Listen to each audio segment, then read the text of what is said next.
טוב, אז זה הפרויקט שלנו. אנחנו משתמשים כאן בשני הבקרים, בקר ה-8051 שמחובר לסנסור האלקטרוסוניק, שבגדול הוא בודק לנו את הדיסטנס, אם הוא תקין או לא, כמו שאנחנו הגדרנו. ובקר השני זה בקר הארם, שהוא שולט בדוחף זרם שיש לנו פה, והוא מחליט מתי שהמנוע ינוע ומתי לא. אנחנו מתחילים בלחיצה על BB0 בבקר 85 כדי שיתחיל מדידת מרחק. אנחנו מתחילים במצב תקין, המנוע זז, הדיסטנס פה מופיע, וגם כתוב לנו דרייב פה, המשאית כאילו במצב של דרייב, הכל בסדר, אין לנו בעיה.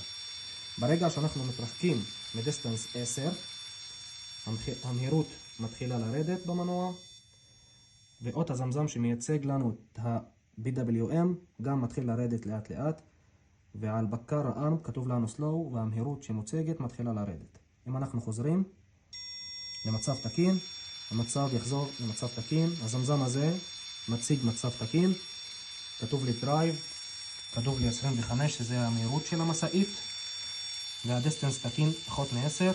אם אני מתרחק, נדלק אור אדום, המהירות יורדת, אות הזמזם מייצג BWM שהוא יורד, והמהירות של המנוע מתחילה לרדת.